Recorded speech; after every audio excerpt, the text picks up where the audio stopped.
ప్రత్యేకమైన వందనం. అంత బాగున్నారా?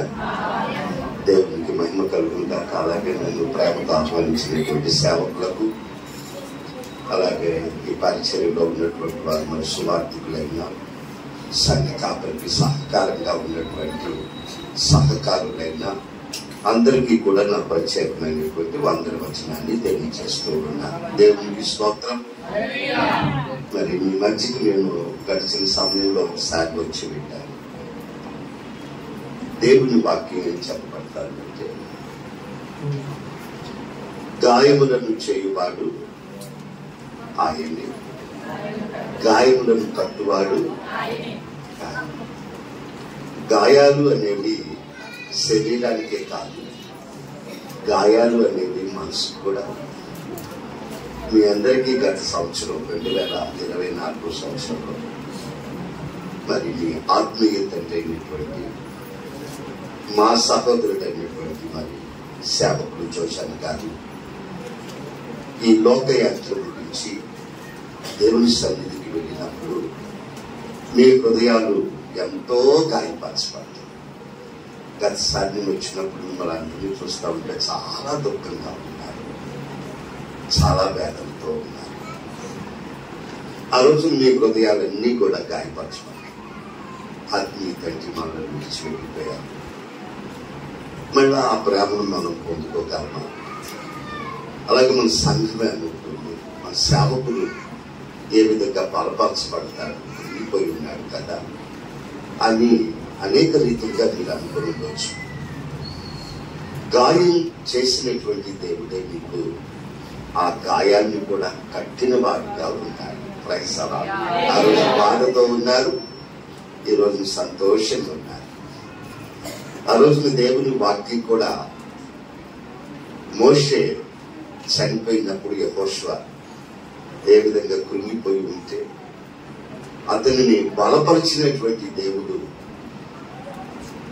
మరి మీ ఇప్పుడు ఉన్నటువంటి పాస్టర్ గారు అయినటువంటి సత్ గారిని కూడా దేవుడు బలపరిచి మరలా ఆ హృదయానికి అయినటువంటి గాయాన్ని మరలా దేవుడు కట్టి ఆ బిడ్డని కానివ్వండి, మిమ్మల్ని కానివ్వండి, మరలా సంతోషంలోనికి నడిపించిన దేవునికి స్తోత్రం.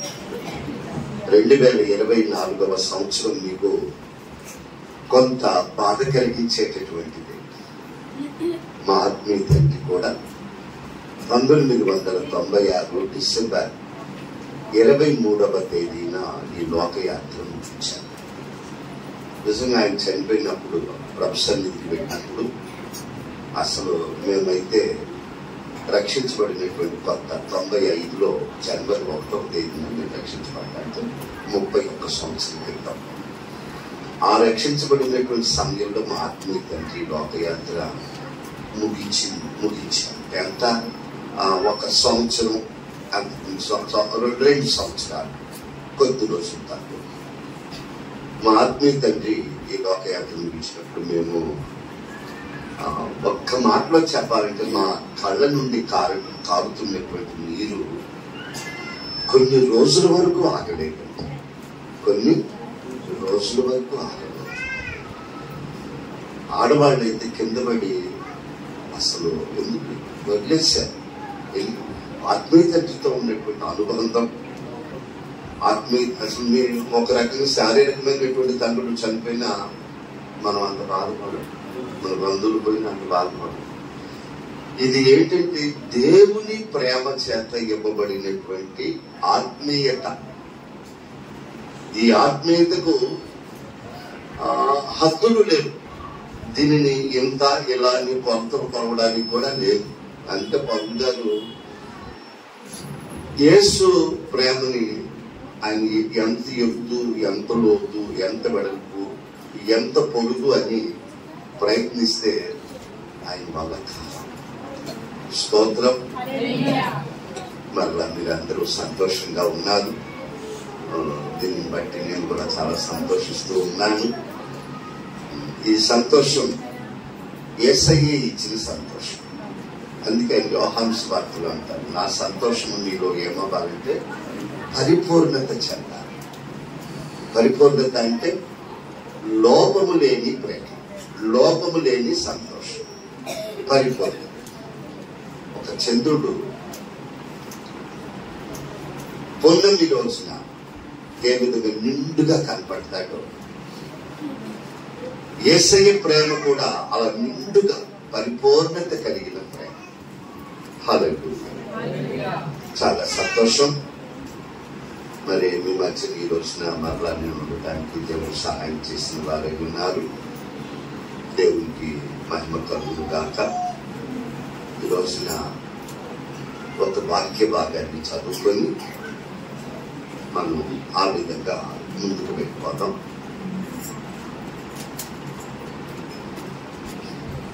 పేతురు గారు రాసినటువంటి మొదటి పత్రికలో ఒక మాటను మనం చదువుకున్నాం. పేతురు గారు రాసిన మొదటి పత్రికలో ఏంటంటే, ఈ 2024లో నుండి దేవుడు మనలను 2025లోనికి ప్రవేశం చేశారు. ఇది మనలో ఏదో యోగ్యత ఉన్నదని జరిగిన కార్యం కాదు, కానీ ఈ కార్యం మన ఎడల దేవుడు అనాది దయ నిత్య సంకల్పాలలో మనం ఉన్నాం. కాబట్టి జగతికి పునాది వేయబడక మునిపే క్రీస్తులు ఆయన మనలను ఏర్పరచుకున్న వారై ఉన్నారు. స్తోత్రం. అందుకే మనలకు 25లోనికి ప్రవేశం చేస్తారు. ఎంతో మంది ఘనులు ఉన్నారు, గొప్ప గొప్ప వాళ్ళు ఉన్నారు, రాజకీయ నాయకులు, సినిమా యాక్టర్స్, అలాగే ప్రపంచంలో కోట్ల రూపాయలు కలిగినటువంటి టాటా బిర్లాలలో మన తాత మనకు తెలిసిన టాటా గారు, గొప్ప గొప్ప వాళ్ళు చనిపోయారు. అయినా మనం సజీవంగా ఉన్నాము అంటే అది దేవుని మహాకృప. ఐగుప్తుల నుండి కనానులోనికి ప్రవేశం చేసినట్లుగా నాకు పాస్టర్ గారు చెప్తా ఉన్నారు, పాప విషయం మీద ఒక రకంగా చూడాలి. ఆ మాటలన్నీ కూడా ఐగుప్తానికి ఈ 2025వ సంవత్సరం కనాను అనుభవం. ప్రైజ్ అలాడ్. పాలు తేనెలు ప్రవహించే అనుభవం, సంతోషంతో అనుభవించాలి సమయం. అలాగే కట్టని పురాల్లో మీరు జీవిస్తూ ఉంటారు. మీరు పండించినటువంటి పంటలన్నీ కూడా తింటారు. నాటని మొక్కలు మీకు నేను పంటలుగా ఇస్తానని ప్రభు చెప్పినట్టుగా 25లో ఈ సంఘం అంతా కూడా దేవుని కృపలను అనుభవించాలి, రక్షణ ఆనందంలో ఫలించాలి. నీ దేవుడైన యెహోవా నీ రాకపోకల యందు నీకు తోడై ఉండును అన్నట్లుగా ఆయన నీకు ప్రతి విషయంలోనూ తోడై ఉంటారు. హల్లెలూయా. అందుకు మనము కృతజ్ఞత కలిగిన వారమని ఒక వాక్యాన్ని చదువుకున్నాం. 2వ అధ్యాయం 21వ వాక్యాన్ని మనం చదువుకున్నాం. క్రీస్తు కూడా మీ కొరకు బాధపడి మీరు తన అడుగు జాడల యందు నడుచుకొనున్నట్లు మీకు మాదిరి ఉంచిపోయాను. చిన్న ప్రార్థన చేసుకున్నామా? మహాపరిశుద్ధుడా యేసు రాజా, మీ వందనాలు చెల్లిస్తూ మీరు నాతో మాట్లాడు. యేసు నామంలో ఈ ప్రార్థన విన్నపములను అడిగి వేడుకొంచున్నాము మా పరమ తండ్రి. ఆమేన్. అపోస్తలుడైనటువంటి పేతురు గారు తాను రాస్తున్నటువంటి మొదటి పత్రికలో 2వ అధ్యాయంలో 21వ వాక్యంలో ఆయన అంటారు, క్రీస్తు కూడా మీ కొరకు బాధపడి మీరు తన అడుగు చాడల యందు నడుచుకున్నట్లు మీకు మాదిరి ఉంచిపోయారు. వచ్చిన దేవుడు మనతో చెప్తున్నాడు, మనందరము ఎవరి అడుగు చాడలలో నడవాలి.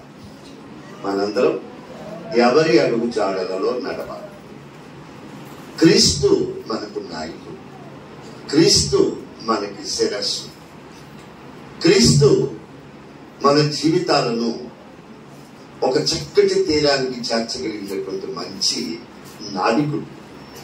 మనం ప్రయాణిస్తున్నటువంటి ఓడకి చుక్క. స్తోత్రం.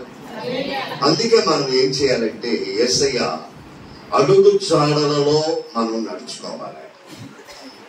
అడుగు జాడలలో అంటే దాన్ని బట్టి మనకి ఏమర్థం అవుతుందంటే, మన ప్రభు అయినటువంటి యేసుక్రీస్తు వారి శిలువకు అప్పగించబడి, కొరడాలతో కొట్టబడి, అపహసించబడి, ఉమ్మివేయబడి, ఎన్నో రీతులుగా ఆయన్ని ఇబ్బందులు పెట్టినటువంటి వారిగా ఉండాలి. ఆయన శిలువను మోస్తూ వెళుతూ ఉన్నప్పుడు గాయపరచబడినటువంటి ఆయన శరీరంలో కారినటువంటి రక్తం ఏమైందో తెలుసా? భూమి మీద అడుగులుగా పడి, ఆ అడుగులలోనే ఈ రోజున మనం నడవాలి. అది ఆయన చెప్తాడు చూడండి, పై క్రీస్తు కూడా మీ కొరకు బాధపడి ఆమె అడుగు చాడులు మనకి చెందిన వారై ఉన్నారు. ఈ అడుగు జాడలలోనే మన ఆత్మీయ జీవితాలు ముందుకు కొనసాగాలి. ప్రేమలోను, సంతోషంలోను, సమాధానంలోను, దీర్ఘశాంతంలోను, దయాళత్వంలోను, మంచితనంలోను, విశ్వాసంలోను, సాత్వికతలోను, ఆశా నిగ్రహములలోను, అన్నిటిలోనూ మనం ఏమంటే యేసుక్రీస్తు అడుగు జాడలలోనే మనము నడిచేటటువంటి వారంగా ఉండాలి. దేవునికి స్తోత్రం. ఎందుకంటే దేవుడు మనకు ఒక చక్కటి మాట చెప్పారు. ప్రభు ఏమని చెప్పారంటే, లోకము విశాల మార్గం, నా మార్గం ఇరుకైన మార్గం. ఎందుకన్నారు ఈ మాట? ఎందుకన్నారంటే అడుగు జాడలలో నడవాలనేది చాలా ఇరుకు మార్గం. ఇప్పుడు మీరు ఒక సముద్రపు వైపు పెట్టండి, వెళ్ళినప్పుడు ఆ సముద్రంలో ఆ నీటి అలలు వచ్చి వెళ్ళిపోతూ ఉంటాయి కదా, అందరికీ తెలుసు కదా ఆ విషయం. ఆ నీళ్ళు వెళ్ళినప్పుడు మనం ఏం చేస్తాం? నడుస్తూ ఉంటాం. నడుస్తున్నప్పుడు మనకి ఏం పడుతుంది? అడుగులు పడతాయి. ఎవరైనా వేరొకరే కదా, నువ్వే అనుకో, పోనీ నువ్వు వెళ్ళిన నీ అడుగుల్లోని నువ్వు వెనక్కి తిరిగి వచ్చి మళ్ళీ నడువు చూద్దాం. అస్సలు బ్యాలెన్స్ కుదరదు. ఎక్కడో చోట అడుగు వేసుకుంటే అయితే వెళ్ళిపోతాం. కానీ అడుగు జాడలలో అడుగులు వేసుకొని నడవడం అంటే చాలా కష్టతరమైనటువంటి పరిస్థితి. అందుకే యేసయ్య అంటున్నాడు, మీరు నా అడుగు జాడలలో కనుక మీరు నడిచేవారైతే మిమ్మల్ని నేను కడవరకు నడిపించగలిగిన దేవుడు. ఆమేన్. మన అడుగులు బ్యాలెన్స్ కుదరవు. అదే దేవుడు ఏం చేసేవాడు తెలుసా? ఆయన అడుగులలో మనం నడవాలనే ఆలోచన కలిగి మనం నడుస్తూ ఉంటే ఒక్కొక్కసారి తొట్టుపాటు వస్తుంది, తూలు వస్తుంది. కానీ దేవుడు ఏమై ఉన్నాడంటే ఆయన తన చేతిని మనకిచ్చి అడుగు జాడలలో బ్యాలెన్స్ గా నడవటానికి సహాయం చేసేవాడు ఉన్నాడు. చప్పటి గురి దేవుడు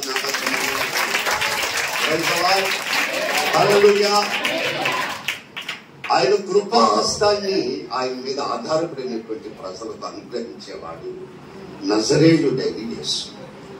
దీనికి ఈ మాట అపోస్తులుడైనటువంటి పేతురు గారు అంత ప్రత్యేకంగా తన అడుగు జాడలను ఉంచిపోయేను అనేటువంటి మాట రాస్తూ ఉన్నాడంటే, యేసయ్య అడుగు జాడలు ఎంత గొప్పవో, ఆ అడుగులలో ఒకవేళ మనం తొట్టు పడితే యేసయ్య హస్తం ఏమై ఉన్నదంటే మనలను ఆదుకునేదై ఉన్నదని నమ్మిన మాట. ఆమె హల్లెలూయా. ఎట్లయిందో ఒక రోజు యేసు ప్రభు వారు అర్ధరాత్రి వేళ ఆయన సముద్రం మీద నడుచుకుంటూ వస్తుంటే, ఆ వస్తున్నటువంటి ఆయనను చూసి ఏదో దయ్యమనో భూతమనో చాలా కంగారు పడిపోయారు ధోనిలో ఉన్నటువంటి వారు. ఆమె మన మాట్లాడుతున్నారు. స్తోత్రం. భయపడిపోయారు. భయపడిపోతే వెంటనే భయపడకుడు నేనే. ఎవరిని? నేనే. భయపడకుడు, మిమ్మల్ని బలపరచువాడను నేనే. నీతి అను నా దక్షిణ హస్తంతో మిమ్మల్ని నేను ఆదుకునేవాడిని. మీరేం భయపడవద్దు, ధైర్యంగా ఉండండి. మీ దగ్గరికి ఏ సమస్యలు వచ్చినా, ఏ పోరాటాలు వచ్చినా, ఇబ్బందులు వచ్చినా, ఇరుకులు వచ్చినా, ఈ భక్తిలో ముందుకు కొనసాగుతూ ఉంటే ఎన్నో రకాలైనటువంటి మాటలు, ఎన్నో రకాలైనటువంటి పోరాటాలు, ఎన్నో రకాలైనటువంటి శ్రమలు, ఎన్నో రకాలైనటువంటి మరి మనకు ఇబ్బంది కలిగించేవి ఎదురవుతుంది అని ఈ భక్తి జీవితంలో ఆగకూడదు. అడుగులు అడుగు వేసుకుంటూ వెళ్ళిపోవాలి. ఆమేన్. స్తోత్రం. అదే వెంటనే నేనే అనగానే కొంచెం ధైర్యం వచ్చింది పేతురుగా. అమ్మో మనేసయ్యేగా మనకు సహాయం చేసేవాడు, మనల్ని బలపరిచేవాడు, 5 రొట్టెలను 2 చేపలను 5,000 మంది ప్రజలకు ఆహారంగా పెట్టినవాడు, స్వస్థతనిచ్చినవాడు, సమాధానం ఇచ్చినవాడు, క్షమాపణ ఇచ్చినవాడు, పాపములను క్షమించినవాడు మనేసయ్య కదా అని వెంటనే ఏమన్నాడు, సయ్యా నేను కూడా నీ దగ్గరకు వచ్చేటట్టుగా సహాయం చేయ్యా. యేసయ్య ఏం చేస్తున్నాడు? నీటి మీద నడిచొస్తున్నాడు. అంటే ఆయన అడుగులు ఎక్కడున్నాయి? నీటి మీద ఉన్నాయి. నేను నడుస్తా అడుగుల్లో అని చెప్పి కిందకి దిగాడు. పేతురు అన్నారు, యేసయ్య అన్నాడు నువ్వు కూడా నడవగలవు, నడువు అని చెప్పి అనగానే అలాగేనయ్యా అని చెప్పి ధైర్యంతో దిగాడు. 2 అడుగులు ముందుకు వేశాడు. తర్వాత ఏం చూశాడు? గాలిని చూశాడు. ఈరోజు దేవుడు చెప్తూ ఉన్నాడు, నువ్వు గాలిని అంటే ఈ లోక సంబంధమైనటువంటి నియమాలను కనుక చూసినట్లయితే నీ ఆత్మీయ జీవితంలో నువ్వు ఒక్క అడుగును కూడా వేయలేదు. నువ్వు ఎవరిని చూడాలంటే సర్వ సృష్టికి కర్త అయిన దేవుణ్ణి చూడాలి. సర్వజనులారా నా వైపు చూచి మీరు రక్షణ పొందుడి. ఆత్మకు రక్షణ ఇస్తాడు. భౌతిక సంబంధమైనటువంటి సమస్యలలో హస్తాన్ని ఆయన ఆపత్కాలమందు మనకు అనుగ్రహించేటటువంటి వాడై ఉన్నాడు. అది పేతురు గారి అనుభవం. అందుకే ఆయన వెళుతూ లోక నీటిని చూసి ఏమైపోయాడంటే మునిగిపోబోయాడు. ఏమయ్యాడు? వెంటనే యేసయ్య ఏం చేశాడు? తన హస్తాన్ని ఇచ్చి చాచి ఆ చేతిని పట్టుకొని ఆయన్ని నీటిలో నుండి లేపనెత్తిన వాడుగా ఉన్నాడు. చప్పటి కూడా దేవుడి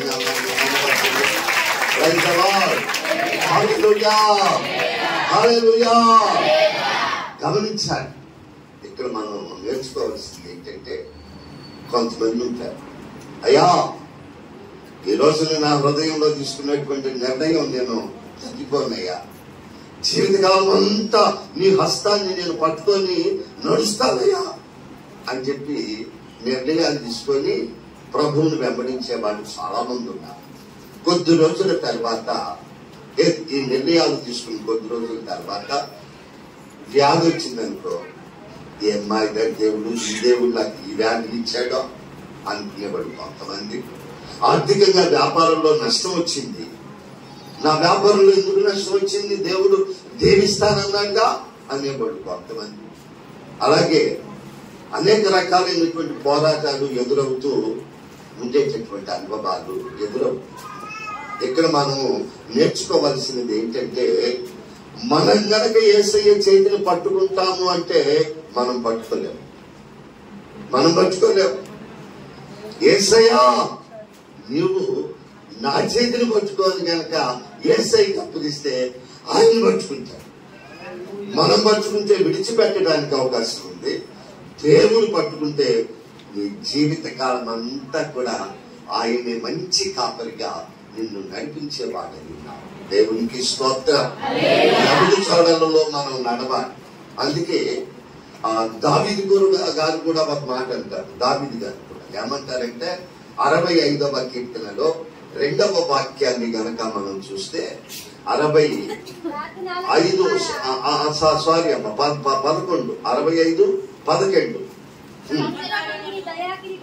ఆ సంవత్సరమును దయాకిరీటమును ధరింపజేసి ఉన్నావు, నీ జాడలు సారము గదసలు. ఏంటంట? యేసయ్య అడుగులు ఏమై ఉన్నాయంట? సారాన్ని గదసలు.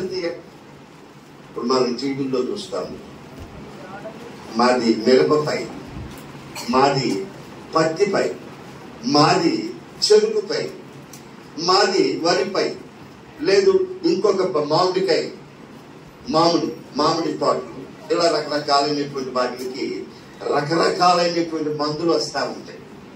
ఈ మందులు కనుక మీరు వాడితే సారవంతమైనటువంటి పంటని మీరు దిగుబడి తీసుకోవచ్చు అని చెప్తూ ఉంటారు. అది వేసి పంట రాక అనేక మంది రైతులు ఆత్మహత్య చేసుకున్నటువంటి వారు చాలా మంది ఉన్నారు. మనందరికీ తెలుసు కదా.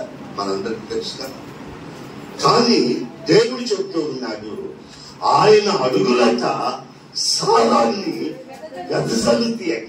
రైతవా ఆయన వెళతా ఉంటే చాలు, ఆయన ఆరాధిస్తా ఉంటే చాలు, ఆయన నామంలో ప్రార్థించేస్తా ఉంటే చాలు, ఆయన ఇచ్చిన విశ్వాసంలో నువ్వు స్థిరపడితే చాలు. నువ్వేమవుతావంటే ఆయన సారం నీలో వెదజల్లబడతాయి. ఆత్మీయంగా నువ్వేమవుతావు తెలుసా? ఎదుగుతావు, పచ్చగా ఉంటావు. అందుకే దావీదు ఏమంటాడంటే, నేనైతే నా దేవుని మందిరంలో పచ్చని ఒలీవ మొక్క వలె ఉన్నాను అని అంటాడు. Praise the Lord. ఎందుకు ఆయన అంత నేను పచ్చగా ఉన్నానంటే, యేసయ్య అడుగు జాడలలో నేను మరువక విడవక తొట్టిల్లక నడుస్తున్నాను కాబట్టి. ఆమేన్. ఈరోజు మనం కూడా అటువంటి అనుభవాలు కలిగి యేసయ్యను వెంబడించాలి. యేసయ్యను గనక వెంబడించేటప్పుడు వస్తాయి కొన్ని చిన్న చిన్న పొరపాట్లు జరుగుతాయి, చిన్న చిన్న తప్పిదాలు జరుగుతాయి. మనము భక్తిలో కొనసాగుతూ ఉండగా జరిగినటువంటి చిన్న చిన్న పొరపాట్లు ఉంటే ఏం చేయాలి అంటే, మనము వెంటనే అపరాధములను కప్పుకొనక ఒప్పుకొని విడిచిపెట్టి వాడు కనికరం పొందునన్నట్లుగా, ప్రభు ఇది తెలుసో తెలియకో నేను పొరపాటు చేశానని వెంటనే ఆ పొరపాటును మనం ఏం చేయాలో తెలుసా? విడిచిపెట్టాలి. అలా కనుక విడిచిపెట్టినట్లయితే దేవుడు ఏం చేసేవాడై ఉన్నాడో తెలుసా?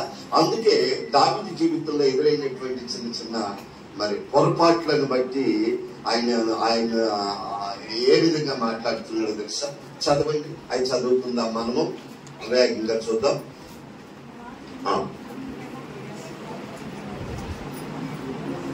కీర్తనలు 40వ కీర్తన 2వ వాక్యాన్ని చదువుకుందాం. చూడండి. 40 నాశనకరమైన గుంటలో నుండి,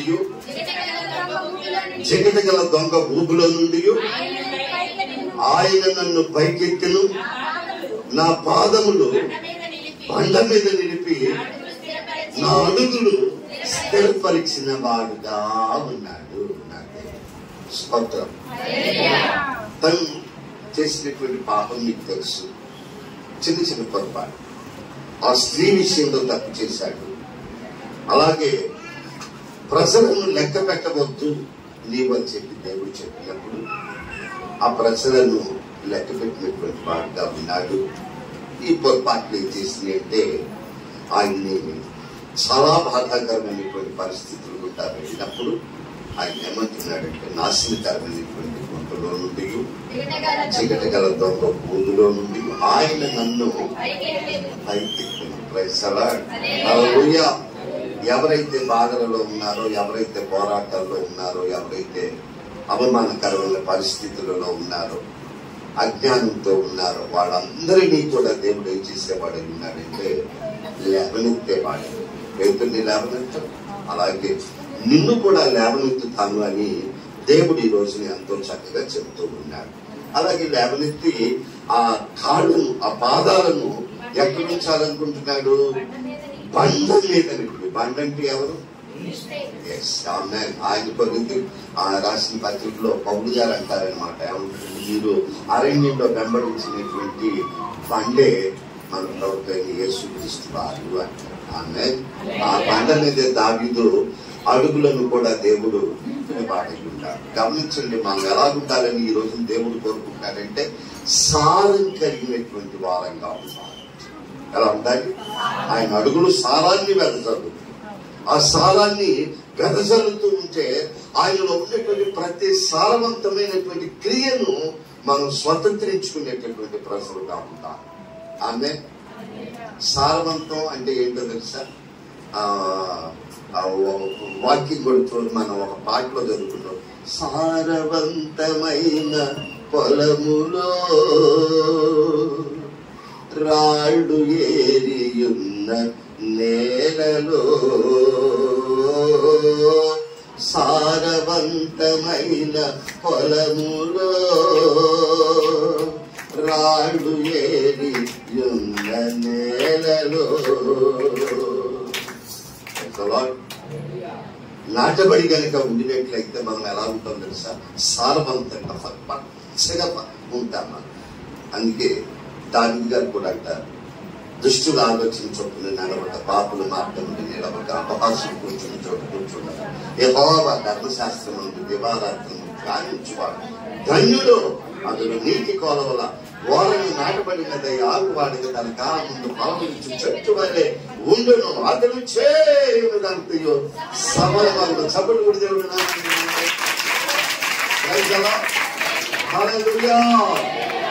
ఇప్పుడు ఎండిపోయిన చెట్టు దగ్గరికి వెళ్ళి, ఈ ఎండిపోయిన చెట్టు దగ్గరికి వెళ్ళి చూస్తే ఏమైనా అందం ఉంటుందా అండి? అందం ఉంటుందా? ఆకులు ఉండవు, పచ్చదనం ఉండదు, సారంగా ఉండదు, పట్టుకుంటే ఇరిగిపోతాము. ఎవరైనా ఎక్కుతారా దాని మీదకి? ఎక్కుతారా? ఎక్కితే ఏమైంది?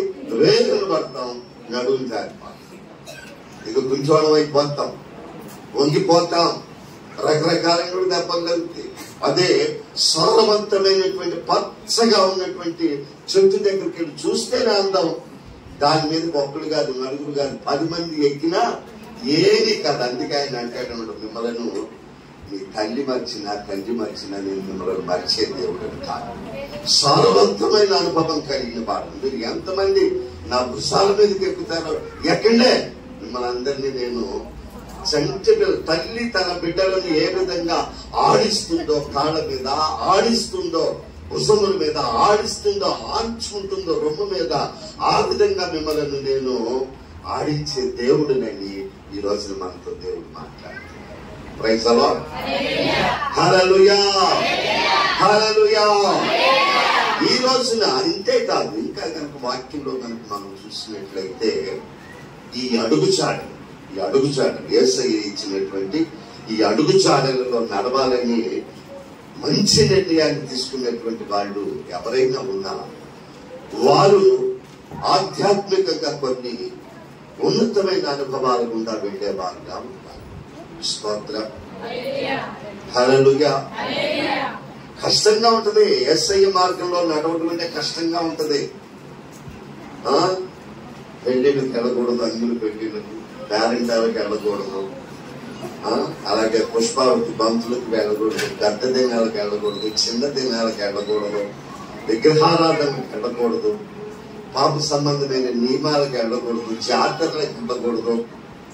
అలాగే రకరకాలైనటువంటివి ఉంటాయి, ఎన్నో ఉంటాయి. ఇవన్నీ కూడా మనకి చిన్నప్పటి నుంచి ఏమైందంటే పితృపారంపర్యమైన వ్యర్థ ప్రవర్తనలలో మనం పుట్టాం. పితృపారంపర్యమైన వ్యర్థ ప్రవర్తనలలోనే మనం ఎదిగాం. మార్పు రావాలి అంటే కష్టంగా ఉంటది. అయినను కానీ చక్కటి ప్రార్థనా జీవితం ఉండి ప్రభు మీద కనుక ఆధారపడితే ఆ వ్యక్తుల జీవితాలు ఏమవుతుంది తెలుసా? యేసులాగానే సారం కలిగి. ఆమేన్. Praise the lord. చూడండి, అందుకే ఆ రోజు అమ్మాయి మార్గం గుండా వెళుతున్నటువంటి ఏడుగురు మాట్లాడుకుంటా ఉంటే యేసు ప్రభు వారి వెనకొచ్చి నిలబడినప్పుడు ఎవరి గురించి మీరు మాట్లాడుకుంటున్నారని చెప్పి అడిగినప్పుడు వాళ్ళ కన్నులు మూయబడి ఇతను ఎవరో అని చెప్పి అనుకున్నప్పుడు వాళ్ళు ఏమంటున్నారు తెలుసా? పచ్చని చెట్టు అయినటువంటి యేసయ్యను గురించి మీకు తెలియదా? ఏమై ఉన్నాడు మన యేసయ్య? పచ్చని చెట్టు అంటే సారం కలిగిన వాడు. అందుకే ఆయన అడుగుచాడలు సారాన్ని వెదజల్లుతుంది. ఆమె ఆశీర్వాదం లేదా? ప్రభుని నమ్ముకో, ఆశీర్వాదం అనే సారం వెదజల్లవాడు. అలాగే ఆ బిడ్డల వివాహాలు కావటం లేదా? ప్రభు మీద ఆధారపడు, ప్రభు అన్ని బిడ్డల వివాహాలను చేస్తారు. ఎక్కడా మీ హృదయాలలో అవిశ్వాసానికి తావివ్వబాలి. మీరు ఎంత విశ్వాసంతో ప్రభువుని నమ్మకంతో వెంబడిస్తారో అంత గొప్ప కార్యాలు మీ జీవితంలో యేసయ్య జరిగించగలరు. ఇది మా జీవితంలో, నా జీవితంలో నేను చూసి మీతో చెప్తున్నదే గాని ఏదో నేర్చుకొని చెప్పేదిగా. ఆమె ముగ్గురు ఆడపిల్లలు అయితే మా తులస్కుల్లో వాళ్ళు అన్నారు, ఎందుకు నమ్ముకున్నారా ఆ యేసయ్యని, ఆ క్రిస్తాన్ని మతాన్ని? ఆ మతాన్ని నమ్ముకుంటే పిల్లలు పెళ్లిళ్ళు ఎలా అవుతుందా? మనోళ్ళలో ఏదైనా కార్యక్రమం జరిగితే మిమ్మల్ని ఎలా పిలుస్తారా అని చెప్పి మీరు 7 అన్నదమ్ములు, 5 అక్క చెల్లెలు, 12 మంది పెద్ద కుటుంబం. మరి పెద్ద కుటుంబం ఇంతమంది అంటే మా అక్కయ్యలు, మా బావలు, మా అన్నయ్యలు, మా వదిళ్ళు, మేనగోడళ్ళు, మా మేనల్లుళ్ళు, అన్నయ్య పిల్లలు, మా వదిలి తరపున బంధువులు, మా బావగారి తరపున బంధువులు, మేమే 300 మంది ఉంటాం. 300 మంది ఉంటాం. వీళ్ళందరూ మమ్మల్ని అనేవాళ్ళు. వాళ్ళని అసలు ఇంటికి రానివ్వాలి. మగవాళ్ళలో కల్లా చిన్నోడిని నేనే, 7గురిలోకి, ఆడపిల్లలు 5గురిలో కల్లా చిన్నోడిని. అని 12వ వాడిని. మరి నాకంటే పెద్దోళ్ళకి నాకు ఎక్కడ పిలిపిస్తారు? నా మాట చెల్లిద్దా? చెల్లిద్దా? ఏది చెల్లదు. అటువంటి స్థితిలో మేము ఒకటే మీరు ఎవరు మమ్మల్ని మీరు ఆడించినా రానివ్వకపోయినా మేము యేసయ్యనే వెంబడిస్తాం.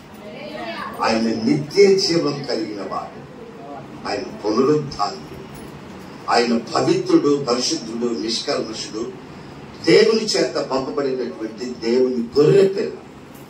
సత్యాన్ని మీరు తెలియక అలా మాట్లాడుతున్నారు, కానీ సత్యం కనుక తెలుసుకున్నారనుకో మీరు దేవుణ్ణి వదలరు. అని చెప్పాము. ఒకసారి ఒక మీటింగ్కి వెళ్తే ఆ మీటింగ్లో ఒక ఆయన పరిశుద్ధాత్మ చేత నింపబడి వాకింగ్ చెప్తా ఉంటే ఆ మీటింగ్ లో ఒక ఆయన వెంటనే కూర్చున్న వాళ్ళలోంచి ఒక ఆయన లేచారు. ఎందుకైనా అలా కేకలేస్తాం? ఎందుకంటే దేవుని సేవకు కొంచెం గట్టిగా చెప్పేవాళ్ళు ఉంటారు, నిదానంగా చెప్పేవాళ్ళు ఉంటారు. ఆత్మచేత నింపబడిన వారు చాలా గట్టిగా చెప్తాం. స్తోత్రం, హల్లెలూయా. ఇక అప్పుడు ఆ స్పీకర్ గారికి ఏం చేయాలో అర్థం కాదు. ఏం చెప్పాలి సమాధానం? వెంటనే ఆయన ఏమన్నాడు తెలుసా? అయ్యా, నన్ను గరిచిన కుక్క నిన్ను గరిస్తే నాకంటే ఎక్కువగా అరుస్తావు నువ్వు అన్నాడు.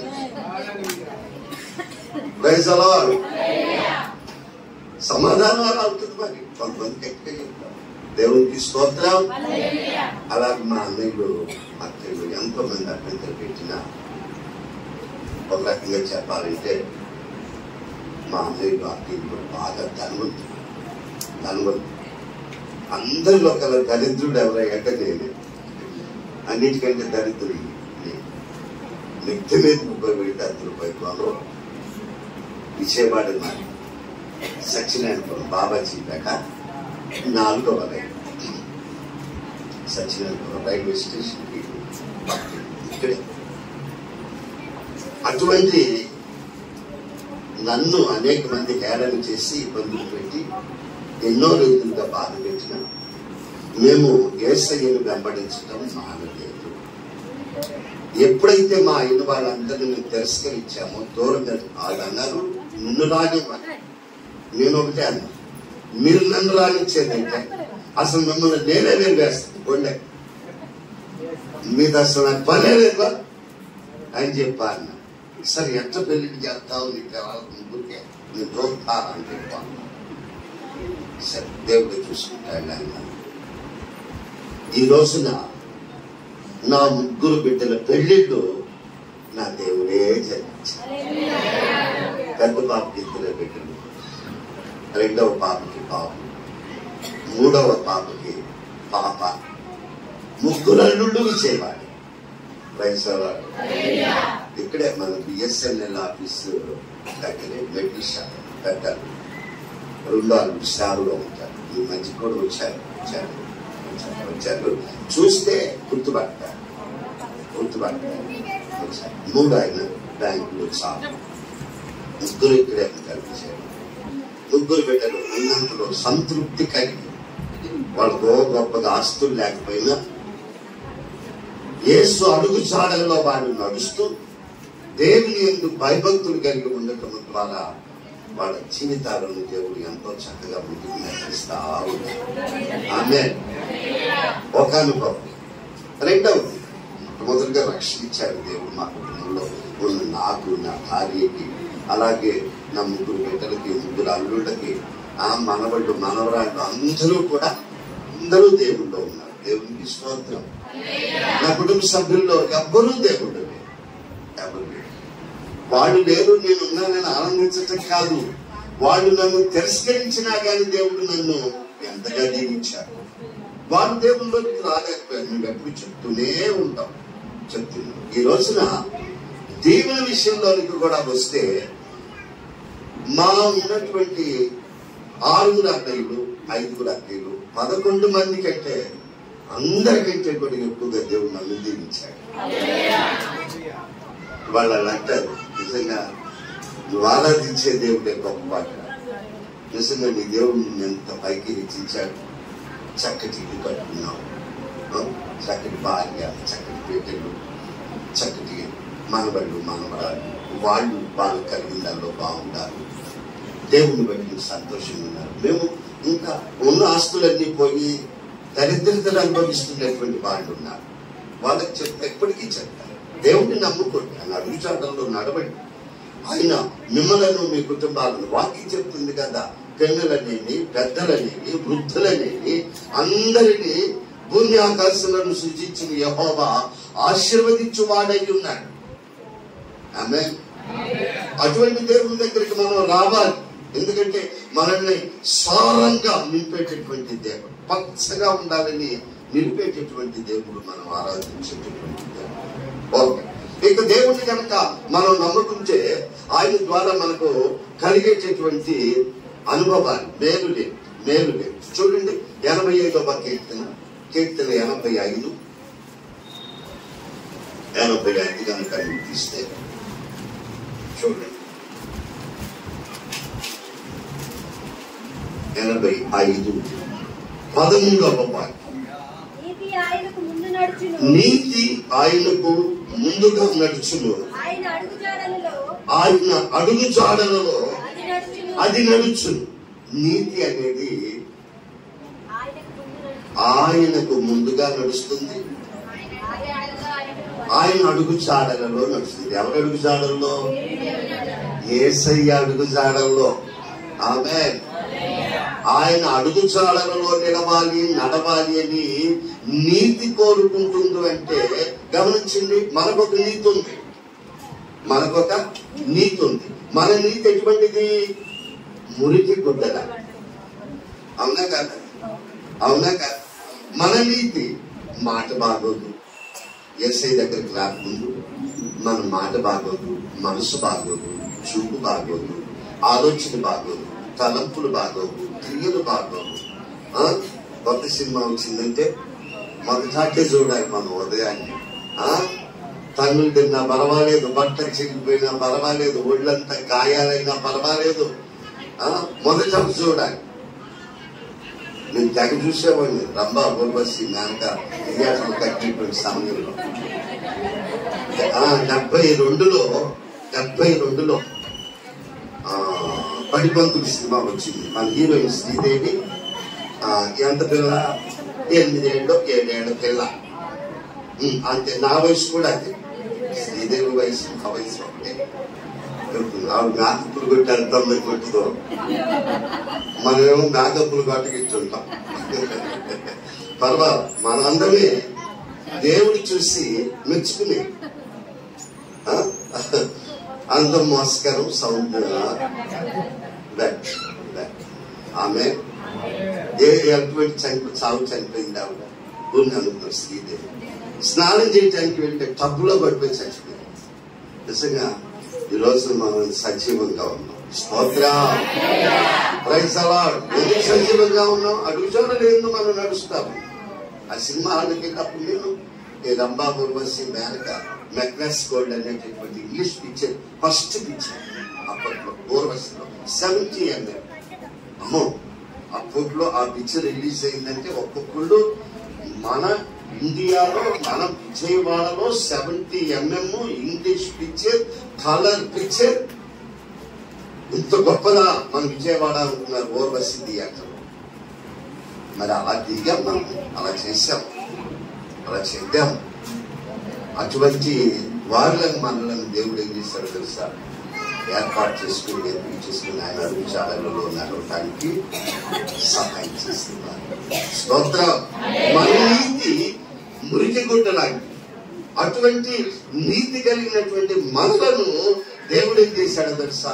యేసయ్య నీతి మార్గంలో అనగా ఆయన అడుగు జాడలలో నడిచే అనుభవాన్ని దేవుడు నీకు నాకు ఇచ్చాడు. చప్పటి దేవుడు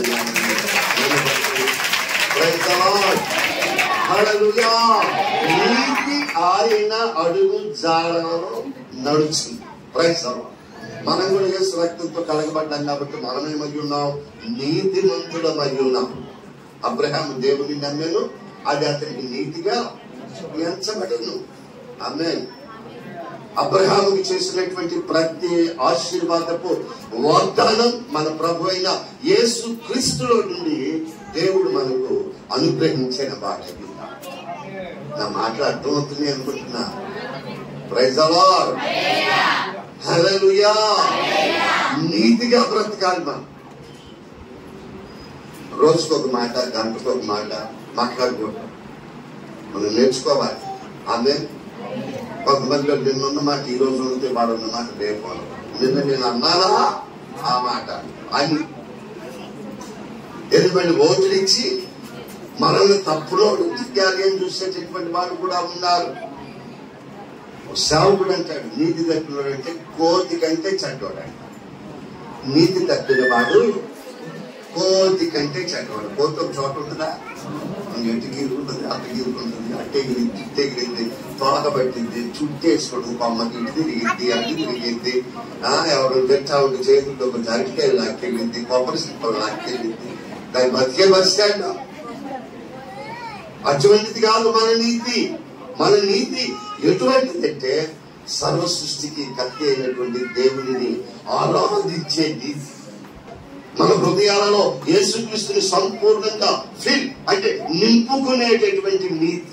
ఆమె ఎటువంటి పరిస్థితులు వచ్చినా సరే, పోరాటాలు వచ్చినా సరే, అపజయాలు వచ్చినా సరే, యేసు నీతి మనలో ఏమవ్వాలంటే అధికమవ్వాలి. దావీదు నా గిన్నె నిండి పొంగి పొందుతుంది అన్నట్టుగా మన నీతి కూడా పొంగిపోతుంది. అడుగు చాడలలో నడవాలి. నెంబర్ టూ చూడండి. రెండవది కనుక మనం చూసినట్లయితే 77వ కీర్తన 19వ వాక్యాన్ని చూద్దాం. 19వ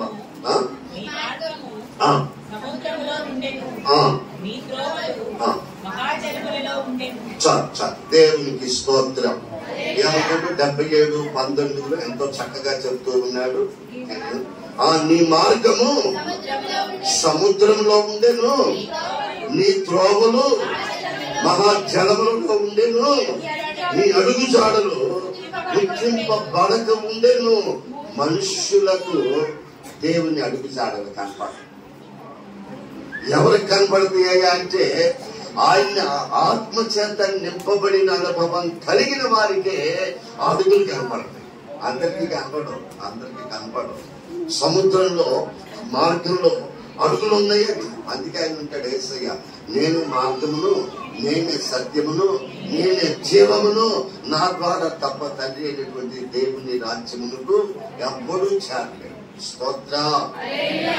ఎంత గొప్ప ఆ అడుగుల ఆ రోజు గారిని చూసినట్లయితే మోషే గారు వచ్చి మరి అక్కడ నిలబడినట్లుగా మనం చూస్తున్నాం. ఆ సముద్రం దగ్గర ఆయన ప్రార్థన చేస్తున్నాం, అయ్యా ప్రజలకి ఇక్కడ ఒక అద్భుతం జరగాలి. వెనక్కి చూస్తే పర్లో సైకిల్, ముందు చూస్తే సముద్రం ఎలా వెళ్ళాలి. అమ్మ నా ఎందుకు చూడండి. స్తోత్రం. మాటలు చెప్పుకోబాకంటే నా ఎందుకు వస్తా వెళ్ళండి అమ్మ. మీరు మాటలు చెప్పుకుంటా కూర్చుంటే నా మాటలు ఏముంది గాలికి పోతాయి. ఇక్కడ నేను ఇంత మీ భాష గారు అంత ప్రయాసపడి నన్ను పిలిపించి దేవుని వాక్యాన్ని ఎందుకు చెప్పిస్తా ఉన్నారో తెలుసా? మీరు ఆత్మీయంగా బలపరచబడాలి. ఆమె అర్థమైంది నా మాట. అర్థమైతే స్తోత్రం చెప్పండి. దేవునికి స్తోత్రం. మోషే నిలబడి చూస్తున్నప్పుడు ఒక చేయాలనుకుంటాడు. ఇప్పుడు నేనేం చేయాలి ప్రభువా? ఆ దేవుడు అంటున్నాడు, నువ్వు ఆగొద్దు, సాగిపో. వెళ్ళిపోతా ఉన్నాను. కానీ ఇక మోషేకి ఏం కనపడతా ఉన్నాయో తెలుసా? ఆ సముద్రంలో దేవుని అడుగుసాడలు కనపడతా ఉన్నాయి. అడుగుసాడలు గుండా ఇప్పుడు ఆ ఇశ్రాయేలు సైన్యం అంతా కూడా నడవాలి. ఈ రోజున సంఘంలో ఉన్న మనకందరికీ కూడా మన ఎదుటి ఏమున్నాయో తెలుసా? దేవుని అడుగుసాడడం. ఈ అడుగుసాడల ద్వారా మనం సముద్రాన్ని దాటేది కాదు, ఈ లోకాన్ని దాటి దేవుని రాజ్యాన్ని స్వాతంత్రించుకోవాలి. స్తోత్రం. హల్లెలూయా. ఆ అడుగు జాడలలో మనము ముందుకు వెళ్ళాలి. అలాగే యోబు గారు కూడా ఇంకొక మాట అంటారు. చూడండి, ఆయన ఏమంటున్నాడు ఈ అడుగు జాడల గురించి. యోబు గ్రంథం కనుక మనం తీస్తే 23వ అధ్యాయము 11వ వాక్యంలో ఆయన అంటాడు, నేను ఇటు అటు ఇటు అన్న పాదములు ఆయన అడుగు జాడలు విడవక నడిచినవి అని చెప్పి ఎంతో చక్కగా ఇక్కడ వ్రాయబడి ఉన్నాం. దేవునికి మహిమ కలుగును గాక. హల్లెలూయా, హల్లెలూయా. ఎంత చక్కగా చెప్తున్నాడండి ఈయన. నా పాదాలు ఆయన అడుగు జాడలను విడవక నడిచినవి, నేను ఇటు అటు తొలగక ఆయన మార్గమును అనుసరించింది. ఆయన అడుగు జాడల్లో నడిచాడు కాబట్టి వ్యాధిని జయించాడు, పోరాటాలు జయించాడు, ఆయన వాళ్ళ తిరస్కారాలను జయించాడు. స్నేహితులు ఎన్ని రకాలైనటువంటి నిందలు మాట్లాడారు, అన్నిటినీ జయించాడు. శరీరం గుండిపోయి పురుగులు పడిపోయి పరిస్థితులు అసలు ఏ మాత్రమూ బాగోలేదు. ఆయనను ఆయన ఒకటే అంటున్నాడు, ఆయన ఇదిగో నా ఈ కుళ్ళిపోయినటువంటి శరీరంతో నేను ఒక రోజున తప్పనిసరిగా ఆత్మీయమైనటువంటి శరీరంతో దేవుణ్ణి నేను చూస్తాను. కుళ్ళిపోయిన శరీరంతో కాదు, ఈ శరీరాన్ని ఇక్కడే నేను విడిచి వెళ్ళిపోతాను, నన్ను తీసుకుంటాను. ఆయన అంటాడు, శోధింపబడిన మీదట నేను సువర్ణముగా, శుద్ధ సువర్ణముగా మార్చబడింది. ఆమె శోధింపబడిన మీదట నేను సువర్ణమై మారితి.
ఏమాత్రం దిగులు పడలా, భయపడలా, బాధపడలా. ఎంత ధనవంతుడండి! ఆ భూసు నగరంలోనే ఒక గొప్ప ధనవంతుడు. ఉన్న ఆస్తులన్నీ పోయి, అంతస్తులన్నీ పోయి, బిడ్డలందరూ చనిపోయారు. కూతురు చనిపోయారు, అల్లుడు చనిపోయారు, కొడుకులు చనిపోయారు, అలాగే కోడళ్ళు చనిపోయారు, మనవళ్ళు మనవరాలు అందరూ చనిపోయారు. ఒక భార్య మిగిలింది. ఆవిడ కూడా అంటుంది, దేవుని చూసి చచ్చిపోవచ్చు కదా, ఎందుకయ్యా నీకు ఈ బ్రతిక? ఎందుకంటే ఎందుకందో తెలుసా, భర్త పడేటటువంటి బాధను భార్య చూడలేదండి. చూడండి, భర్తను అంతగా ప్రేమిస్తుంది. ఆయన ఏమయ్యాడు తెలుసా?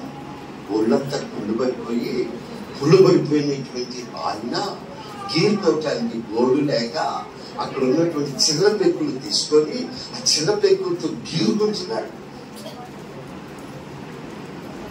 ఆ పురుగులు పడిపోయి వాటన్నిటిని చూసినటువంటి భార్య ఎంత బాధపడిపోతారు. దానితో యోగ ఏమంటున్నాడు తెలుసా? ఓ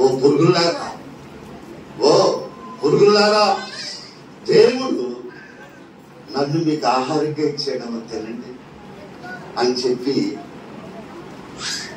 చాలా బాధపడుతుంది. ఎంత చూసినాడు భార్య గమనించింది. ఎందుకంటే దేవుడిని చూసి చచ్చిపోక తెలియదాని వల్లే మాట. ఆయనే ఇచ్చాను, ఆయనే తీసుకున్నాడు. ఒకప్పుడు ఆరోగ్యం ఇచ్చాడు, ఈరోజు తీసుకున్నాడు. బిడ్డలనిచ్చాడు, తీసుకున్నాడు. ఆస్తులను ఇచ్చాడు, తీసుకున్నాడు. అయినా నేనే మాత్రమును బాధపడి రోజు మీరందరూ కూడా మీకు కలిగినటువంటి శ్రమను బట్టి, వ్యాధిని బట్టి మీరెవ్వరూ కృంగనవసరం లేదు. స్తోత్రం. యోగులు సమయం వచ్చినప్పుడు దేవుడు దర్శించాడు. ఏ వ్యక్తులైతే తిరస్కరించారో, తిరస్కరించబడిన వారందరూ కూడా వచ్చి యోగి సన్నిధిలో నా కోసం ప్రార్థన చేయమని అడిగిన వారండి. ఎవరైతే నిన్ను తిరస్కరించారో, నిన్ను బాధ పెట్టారో, నిన్ను అవమానించారో, నిన్ను హేళన తీశారో వారందరి తరపున నువ్వు ఒక రోజున ప్రార్థన చేయబోతా ఉన్నావు. నీ దగ్గరికి రాబోతున్నారు వాళ్ళు. ఆమేన్. అందుకే దేవుడు అంటాడు అనమాట, ఎవరైతే తిరస్కరించారో తిరస్కరించబడిన వాళ్ళందరూ వచ్చి మీ పాదముల యొద్ద మోకరిల్లుదురు అంటున్నారు. ఆమేన్. యోగులాగా ఎటువంటి దాన్ని నేను జయించే వారంగా ఉంటాను. ఎప్పుడు జయిస్తాం? ఆయన అంటూ ఉన్నాడు, నేను ఇటు నేను అడ్డు తొలగక ఆయన అడుగు చాడల ఎందే నేను నడుస్తాను. ఆమేన్. స్తోత్రం. అంతేకాదు మరొక మాటను ఒక్క మాట చెప్పేసి నేను ముగించేస్తాను. ఒక్క మాట. ఇప్పుడు టైం ఎంతైంది? మనం ఎన్ని గంటలు తీసుకున్నాం? 8:30. కాదు, 30 గంటలు అవుతుంది. స్తోత్రం. హల్లెలూయా. ఇంకొక మాట ఏంటంటే, ఆ మాటను కూడా మనం చదవండి. మీకా రాసినటువంటి గ్రంథం 2వ అధ్యాయం 2వ అధ్యాయం చదవాలి. ప్రార్థనలను పడగొచ్చువాడు 13వ మాట 2:13. వారికి ముందుగా పోవును, వారి గుమ్మములను పడగొట్టి దాని ద్వారా దాటిపోవును. వారి రాసు వారికి ముందుగా నడుచును. యెహోవా వారికి నాయకుడిగా ఉంది. స్తోత్రం. ప్రాకారాలను పడగొట్టేటటువంటి మన యేసయ్య ముందు పెడుతూ ఉంటే మనం ఏం చేయాలో తెలుసా? యేసయ్య నడిచిన అడుగులలోనే మనం నడుచుకుంటూ ముందుకు వెళ్ళాలి. స్తోత్రం. అప్పుడే మనం ఏమవుతామంటే, ప్రాకారాలను పడగొట్టిన వాడు ప్రాకారాలను ఎక్కి వెళుతూ ఉన్నాడు కాబట్టి మనం కూడా ప్రాకారాల మీద ఎక్కి అవతలికి వెళ్ళి శత్రువుని బంధించగా. ఆమేన్. అటువంటి అనుభవాలు మనం కలిగి ఉండాలని పరిశుద్ధాత్మ దేవుడు ఈ రోజున మనతో మాట్లాడుతూ ఉన్నాడు. ఆమేన్. అందుకే ఆ రోజున గమనించండి, పాపాత్మురాలైనటువంటి స్త్రీ యేసు ప్రభు వారు సీమోను అనబడినటువంటి ఆయన ఇంట్లో భోజనానికి వెళ్ళినప్పుడు ఆయన భోజనం పెడితే యేసయ్యకి భోజనం చేద్దామంటే, మనం భోజనం చేసేటప్పుడు ఎక్కడ కూర్చుంటాం? చెప్పాలి. పాచిపెట్టి వేసుకుంటామా? కొంతమంది టేబుల్ మీద కూర్చుంటా ఉంటారు, ఇలా తింటా ఉంటారు. కానీ ఇశ్రాయేల్ దేశంలో యూదులు అనగా మన యేసయ్య సంతతి ఎవరు కూడా అలా టేబుల్ మీద తినే ఆలోచన ఉండదు. వాళ్ళు ఏంటంటే కూర్చొని కాళ్ళు 2 వెనక పెట్టుకొని తింటారు. అర్థమైందండి అన్నమాట. స్తోత్రం. అలా తినే సమయంలో ఒక స్త్రీ, పాపాత్మురాలనేటువంటి స్త్రీ వచ్చి అక్కడ నిలబడి ఉంది. ఏం చూస్తా ఉందో తెలుసా? యేసయ్య పాదాలనే చూస్తా ఉంది. ఆమేన్. చదవండి. 7వ అధ్యాయంలో కసువార్త 7వ అధ్యాయాన్ని కనుక మీరు తీస్తే 38వ వాక్యాన్ని తీయండి.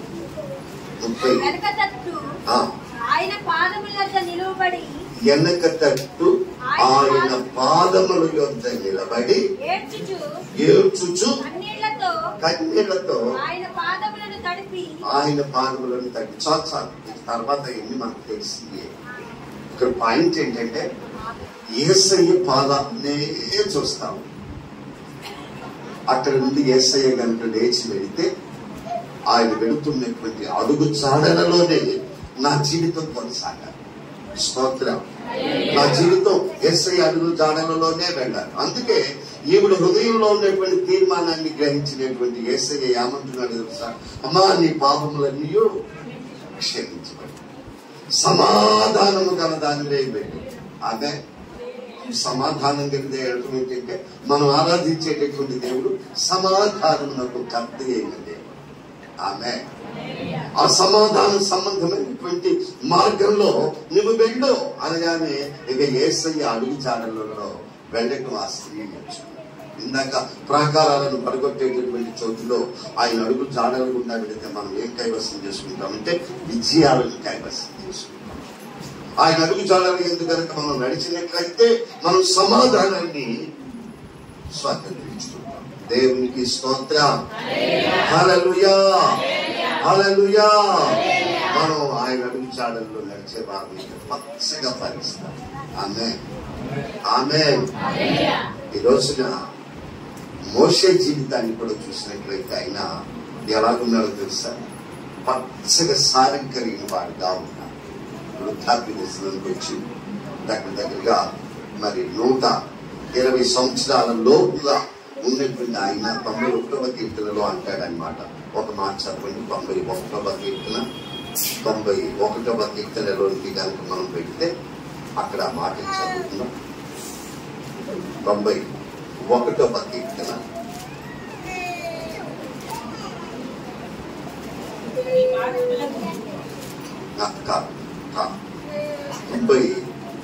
91వ కీర్తనలో 14వ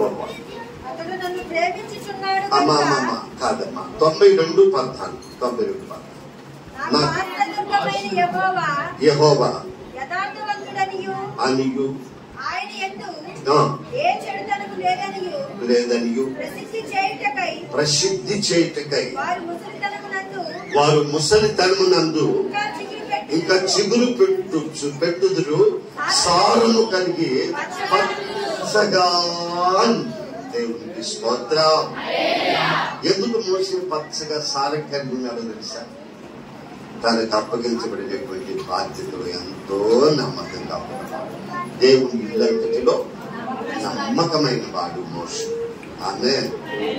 ఆయన చిత్తాన్ని సంపూర్ణంగా నెరవేర్చిన వాడు మోషే. అలాగున్న వాళ్ళంతా ఎలా ఉంటారో తెలుసా? పచ్చగా సారం కలిగి ఉంటారు. సేవకుడు ఉన్నారు, ఈ సేవకుడు ఉన్నారు. ఆయన పచ్చగా సారం కలిగి ఎప్పుడు ఉంటారో తెలుసా? ఆయన అడుగు చాడల ఎందుకు ఒక మాటలో చెప్పాలంటే తండ్రి గారైనటువంటి జోషన్ని గారు వారు దేవుని అడుగు చాడలలో నడిచారు. వారు నడిచిన దేవుని అడుగు చాడలలో ఇవాళ సేవకులు నడుస్తున్నారు. ఈ నడుస్తున్నటువంటి ఈ సేవకులు సంఘంలో ఉన్న మీ అందరినీ అదే అడుగు చాడలలో నడిపించాలి. ఆమె ఆ విధంగా నడిపిస్తే ఈ సేవకులు ఎలాగుంటారో తెలుసా? ముసలితనమందు ఆమె చిగురు పెట్టి.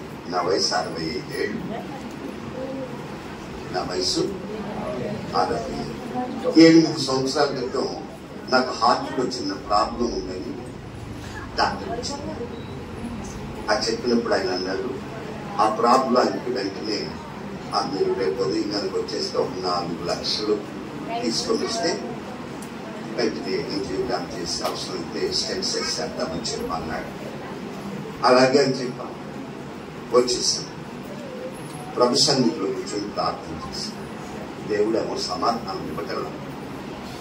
వెళ్ళి ఆ కార్యం జరిగించమంటావా ప్రభు అంటే దేవుడు సమాధానమే చెప్పకపోయేసరికి ఇది తెల్లారి నేను వేరే డాక్టర్ దగ్గర సమాధానం డాక్టర్ వేరే డాక్టర్ దగ్గర పెడితే ఆయన చూసి చెక్ చేసి మీకు ఇప్పుడు ఇది అంత అర్జెంట్ ఏం కాదండి, నిదానంగా టాబ్లెట్స్ ఇస్తాను రాసి వాటిని వాడుకుంటూ ఉండండి, సమయం వస్తే అప్పుడు నేను చెప్తానులే అన్నాడు. ఎప్పుడు అంది?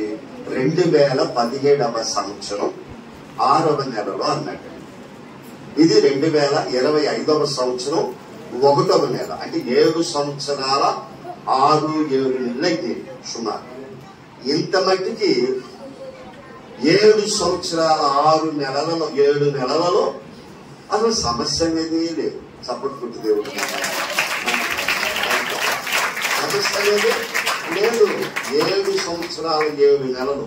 ఎందుకు సమస్య లేదంటే ఆయన నాకు ఇచ్చినటువంటి సారం అలాంటి. 65 ఏళ్ల వయసులో ఈ రోజున మరి దగ్గర గంట 2 పరిచర్యలు, విజయవాడ పరిచర్య, గుంటూరు పరిచర్య, ఇక్కడ చూసుకుంటాము అక్కడ చూసుకుంటాము. అలాగే ఆయన నా పక్కనే ఉంటాడు ఎప్పుడు కూడా. విజయవాడలో పరిచర్యలో కానీ సాయంకాల సమయంలో గుంటూరు పరిచర్య కానీ అని. అలాగూ మీ సేవకుడిని కూడా దేవుడు రాబోయేటటువంటి రోజులలో ఒక పచ్చని సారవంతమైన అనుభవంలో ఈ సేవకుని నడపబోతున్నాడు. హల్లెలూయా, హల్లెలూయా. మొట్టమొదటిగా దేవుడే నీరు కట్టి ఫలింపజేసి నడిపించాడు. రెండవదిగా మీరు చేయవలసింది ఏంటంటే మీ సేవకుడి కొరకు ప్రార్థించి అదే సంఘ పరిచర్యలన్నింటిలో కోరండి. కొందరు మానుకున్నట్టుగా అన్నట్టుగా కాదు, కోరండి. సమయమును పోనీక సద్వినియోగం చేసుకోవచ్చు. అజ్ఞానుల వలె కాక జ్ఞానుల వలె నడుచుకుని కొరకు జాగ్రత్త పడులని పౌరులు చెప్పినట్లు మీరు ఎలా ఉండాలంటే సంఘానికి, సేవకుడికి మీకు సహకారంగా ఉండాలి. ఆమేన్.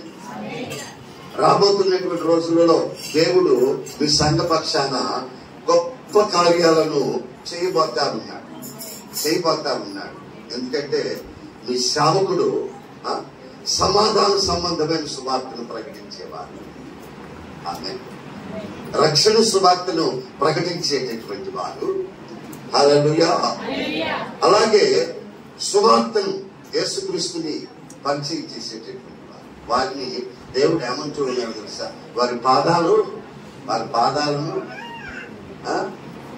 సుందరములై ఉన్నది అని. నిజంగా మన పాదాలు సుందరమైంది. ఒక మాటలో చెప్పాలంటే మన పాదాలు సుందరమైంది. చెప్పులు లేకుండా ఒక 6 కిలోమీటర్లు ఎడ్డొస్తే కానీ మన పాదాలు ఎంత అందంగా ఉన్నాయో తెలియదు. మట్టి నల్లగా అయిపోయి అసహ్యంగా ఉంటాయి, రోతగా ఉంటాయి. పాదాలు అందమే అని చెప్పి ఎవరు చెప్తారంటే లోకంలో ఉన్నటువంటి వేపనై యోగిస్తారు. మకాళ్ళకు మొక్కండి, మకాళ్ళు కడిగి నీటి వ్యక్తులు పోసుకోండి, మా కాళ్ళు పువ్వులు చల్లండి అని చెప్పి చెప్తారు. వాళ్ళు మా కాళ్ళు గొప్పవి అని చెప్పుకుంటారు, కానీ కాళ్ళు ఎవరి కూడా గొప్ప. ఎందుకు? దేవుని సేవను, సువార్తను, సమాధాన సంబంధమైనటువంటి సువార్తను, రక్షణ సంబంధమైన సువార్తను ప్రకటించేటటువంటి వారి పాదాలు పర్వతాల మీద సుందరములై ఉన్నదని దేవుడు అంటూ ఉన్నాడో తెలుసా? ఎంత అంటున్నాడో తెలుసా? యేసయ్య ఆయన కొన్ని నీటిని తీసుకొని చెబుతూ మన పాదాలను, అందరి పాదాలను కడిగిన వాడై ఉన్నాడు.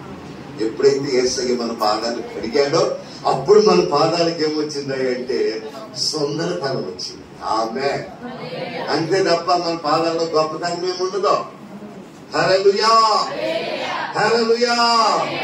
ఈరోజు మీరు ఒక మంచి తీర్మానం తీసుకోవాలి.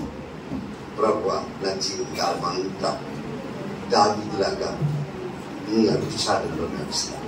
మోషేలాగా తలలు మంచి కనిపిస్తుంది. మోషేలాగా నేను నా జీవితకాలం అంతా నీ అడుగుచాడలలో నడుస్తాను. అందరూ కలలు వచ్చింది. అందరూ 2 నిమిషాలు అందరూ అడగండి. మోషే, దావీదులా అడుగుతూ ఉండండి. ప్రాకారాలను పడగొట్టువాడు ఈ రోజున మన దగ్గరకు వచ్చాడు. నీకు అసాధ్యమైనటువంటి కార్యాలు ఏమైతే ఉండవో వాటన్నిటిని యేసయ్య నడుస్తూ వాటిని నీకు సుసాధ్యం చేయబోతా ఉన్నాడు.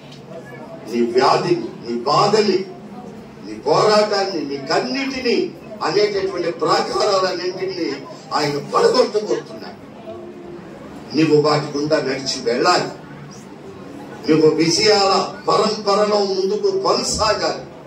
అట్టి అనుభవం నీ జీవితానికి కావాలని దేవుడు కోరుకుంటున్న వాడనున్నాడు. యేసయ్య అంటున్నాడు, మీరు సారం కలిగి ఉండాలి, పచ్చగా ఉండాలి, పచ్చగా ఉండాలి. మీరు ఇచ్చిన భక్తి జీవితంలో మీరు అన్ని రీతులుగా వర్ధిల్లాలి.